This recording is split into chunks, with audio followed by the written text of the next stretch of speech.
শ্রী শিবম নমস্তুভ্যম, হরে Krishna, Radhe Radhe. Guys, আমি শুভঙ্কর। আজ তোমাদেরকে দেখাতে চলেছি 12টি জ্যোতির্লিঙ্গের মধ্যে উত্তরাখণ্ডের হিমালয় পর্বতমালায় অবস্থিত পঞ্চপাণ্ডব দ্বারা নির্মিত কেদারনাথ মন্দির বা কেদারনাথ ধাম। সঙ্গে থাকছে কেদারনাথ মন্দির থেকে 211 কিলোমিটার দূরত্বে ভগবান বিষ্ণুর সমর্পিত বদ্রীনাথ মন্দির বা বদ্রীনাথ। এছাড়াও উত্তরাখণ্ডের চারধামকে যিনি রক্ষা করে চলেছেন, অর্থাৎ মাধারী দেবীর মন্দির। হর হর মহাদেব, হর হর মহাদেব। গাইস, এই মুহূর্তে রয়েছি গৌরীকুণ্ডে, যেখানে দেবাদিদেব মহাদেবকে প্রতিরূপে পাওয়ার জন্য মাতা পার্বতী ঘোর তপস্যা করেছিলেন সেই স্থানে। আর এই স্থানেতেই মাতা পার্বতীকে স্থির রূপে স্বীকার করেছিলেন দেবাদিদেব মহাদেব। এই মুহূর্তে তোমাদেরকে দেখাবো গৌরীকুণ্ডে, যেখান থেকে উষ্ণ জল বের হয়। একটি ষাঁড়ের মুখ থেকে অনবরত এই উষ্ণ জল বের হয়। আর এই গৌরীকুণ্ডেতেই প্রত্যেক পুণ্যার্থীরা স্নান সেরে গৌরীকুণ্ডে পূজা দিয়ে কেদার বাবার দর্শনেতে বের হয়। এই গৌরীকুণ্ডে স্নান করলে বহু রোগ নির্মূল হয়। অত্যাধিক ঠান্ডার কারণে আর সন্ধ্যা হতে যাচ্ছে, সেই জন্য আমরা চলে এসেছি রুমেতে। আর এই মুহূর্তে আমরা রাতে ডিনার সারবো। গাইস, এখন বাজে ভোর 3:30 আর আমরা চলে এসেছি কেদারনাথ ট্রেকিং এর জন্য। এখানে একটি পুলিশ ক্যাম্প রয়েছে, সেই পুলিশ ক্যাম্পের সামনেতে। খুবই খারাপ লাগছে, কারণ অতিরিক্ত বৃষ্টির ফলে কেদারনাথ ধামের উপরেতে প্রচণ্ড বরফ জমে গেছে আর বরফ ভেঙে ভেঙে পড়ছে। সেই জন্য কেদারনাথ ট্রেকিং আজকেরতে বন্ধ করে দিয়েছে পুলিশ। দুপুর 12টা আর আমাদের দুপুরের খাবার চলে এসেছে। সিঙ্গারা রয়েছে, বার্গার রয়েছে আর রয়েছে চাউমিন। টোটালটাই আমরা এখন খাবো।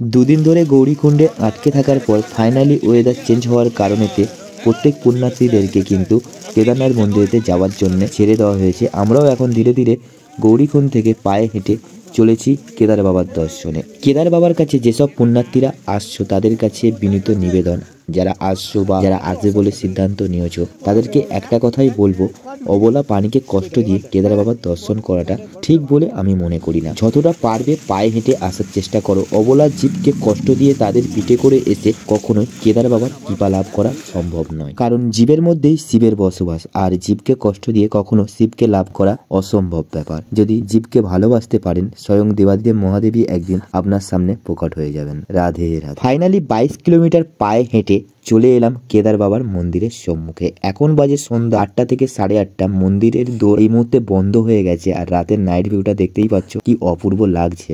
আর আমাদের খাবার দাবার চলে এসেছে, দেখতে পাচ্ছ রুটি আছে, ডাল রয়েছে, আলুর তরকারি রয়েছে আর পনিরের তরকারি রয়েছে। গাইস, রাতের ডিনার সেরে আমরা চলে এসেছি টেন্টের মধ্যে। এখন বুদ্ধদেব ফোনে চার্জ দিচ্ছে।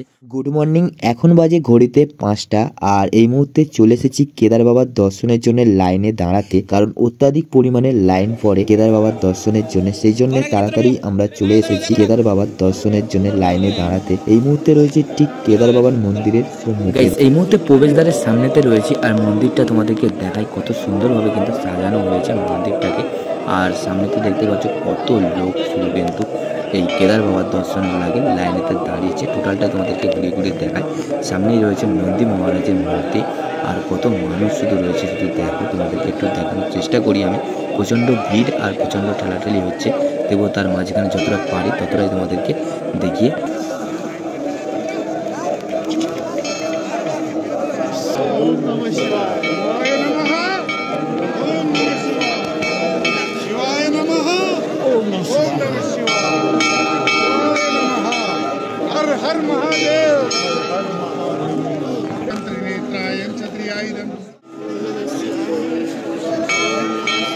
গাইজ, মন্দিরের ভিতরে কোনো প্রকার ফটো তোলা বা ভিডিও করা অ্যালাউ নেই, তবুও আমি তোমাদেরকে যতটা পারি ততটাই দেখাই।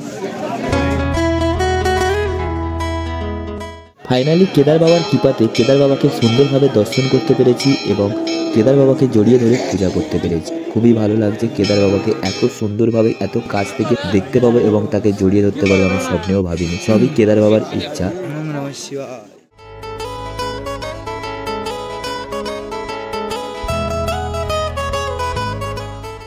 গাইস, এখন বাজে ঘড়িতে 9টা থেকে 9:30 আর এই মুহূর্তে দেখতে পাচ্ছ কতটা ভিড় রয়েছে বা কেদার বাবার দর্শনের জন্য কতটা লাইন পড়েছে দর্শনার্থীদের, দেখতেই পাচ্ছ। আর কেদারনাথের পিছনের পাহাড়টা দেখো, সম্পূর্ণ কিন্তু বরফে পুরো সাদা হয়ে আছে, দেখতে অপূর্ব সুন্দর লাগছে।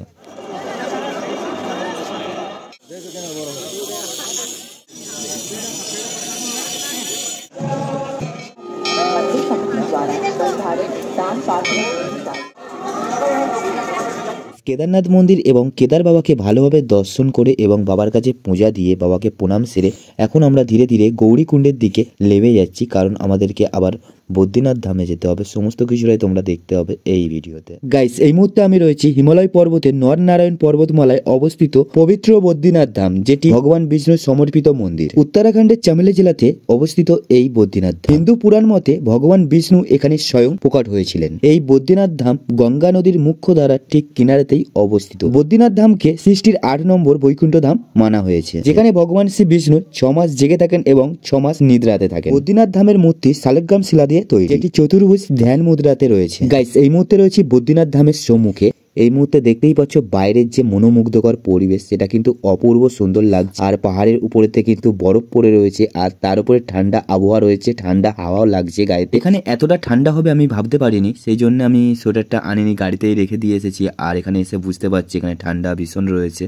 আর এখন হাতেতে প্রসাদটা নিয়ে দাঁড়িয়ে রয়েছি। ভালো করে বদ্রীনাথ ধাম দর্শন করা কমপ্লিট করে আমরা ধীরে ধীরে এখন হরিদ্বারের উদ্দেশ্যে বের হয়ে পড়েছি গাড়িতে করে। অনেকটা রাত হয়ে যাওয়ার কারণেতে আমাদের রাতে হোটেল ভাড়া নিতে হলো। হরিদ্বারেতে আমরা যেতে পারলাম না, রাতের ডিনারটা এখন সেরে নিচ্ছি।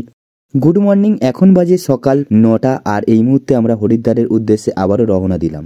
গাইস, এই মুহূর্তে চলে এসেছি উত্তরাখণ্ডের যিনি 4 ধামকে রক্ষা করে চলেছেন সেই মা ধারী দেবীর মন্দিরে বা ধারী দেবীর মন্দিরে। এই মুহূর্তে ধারী দেবীর মন্দিরের খুব কাছাকাছি। এখন ধীরে ধীরে ধারী দেবীর মন্দির সেই দেখতেই পাচ্ছ নিচের দিকে। আর এখন আমরা পাহাড়ের গায়েতে সিঁড়ি করা রয়েছে, সেই সিঁড়ি ধরা পথ থেকেই আমরা নেমে যাব মা ধারী দেবীর মন্দিরের দিকে। প্রচুর পুণ্যার্থীরা চলেছে মা ধারী দেবীর দর্শনেতে, তাদেরই সঙ্গে চলেছি আমরা মা ধারী দেবীর দর্শনেতে। এখন ধীরে ধীরে পাহাড়ের গা থেকে রাস্তা করা রয়েছে, সেই রাস্তা ধরেই আমরা নিচের দিকেতে নেমে চলে যাচ্ছি ধারী দেবীর দর্শনেতে। এই মুহূর্তে লাইনেতে দাঁড়িয়ে রয়েছি, কারণ প্রচণ্ড লাইন পড়েছে। আর সম্মুখে রয়েছে একটি বিশাল বড় ঘন্টা, যেটাকে সবাই বাজাচ্ছে। আমি একটু বাজিয়ে নিলাম। আর এখন ধীরে ধীরে চলে এসেছি মা ধারী দেবীর মন্দিরের খুব কাছাকাছি। দেখতেই পাচ্ছ মায়ের মন্দির। এই মন্দিরের মধ্যে চামড়ার তৈরি কোনো বস্তু বা চামড়ার তৈরি কোনো জিনিস পরে বা পরিধান করে প্রবেশ নিষেধ। এই মন্দিরের ভিতর বা চামড়া জাতীয় জিনিস যেমন বেল্ট, মানি ব্যাগ জাতীয় জিনিসগুলোকে কিন্তু বাইরে রেখে দিয়েই তারপরে এই মন্দিরের ভিতরেতে প্রবেশ করতে পারবে সাধারণ মানুষ। আর এই মন্দিরের চারদিকে রয়েছে নানান ধরনের ঘন্টা, ছোট বড় মাঝারি সাইজের। এই মুহূর্তে আমরা ধারী দেবীর মন্দিরের একদম সম্মুখে রয়েছি। আর ধারী দেবীর মন্দিরের মধ্যে কিন্তু কোনো প্রকারের ফোন অ্যালাউ নেই বা ক্যামেরা করা অ্যালাউ নেই। মন্দিরের মূল গেটের একদম সম্মুখে রয়েছি আমরা, দেখতেই পাচ্ছ লাইনেতে দাঁড়িয়ে রয়েছি। এখন ভিতরটা তোমাদেরকে দেখানোর চেষ্টা করছি আমি। গাইস, দেখতে পাচ্ছ দূরে ওখানে কিন্তু রয়েছে ধারী দেবীর মূর্তি, তোমাদেরকে একটু দেখানোর চেষ্টা করি। আর ভিতরে পুলিশ রয়েছে, এই জন্য একটু আড়াল করে গোপনেতেই ভিডিও করে তোমাদেরকে দেখাচ্ছি। আর যদি ওনারা দেখতে পায় আমি ফোনেতে ভিডিও করছি, তাহলে কিন্তু ঝামেলা সৃষ্টি হবে হয়তো আমার সঙ্গে, সেই জন্যই একটু ভয়ও পাচ্ছি। তবুও তোমাদেরকে আমি দেখাবো গাইস, তবে দেখতে থাকুন এবং সঙ্গে থাকুন। একটু দেখাই শিবলিঙ্গটি। যজ্ঞস্থল, একটি পুরোহিত মশাই কিন্তু এখানে পূজা পাঠ করছে। আমরা ধীরে ধীরে বের হয়ে যাচ্ছি মায়ের মন্দির প্রাঙ্গণ থেকে। আর দেখতে পাচ্ছ মায়ের দর্শনের জন্য কিন্তু বহু মানুষ এখানে লাইনে দাঁড়িয়ে রয়েছে। গাইস, আমরা ভালোভাবেই মা ধারী দেবীর দর্শন করেছি এবং মা ধারী দেবীর কাছে পূজা দিয়েছি। আর এখন আমরা ধীরে ধীরে চলে যাব হরিদ্বারের দিকে।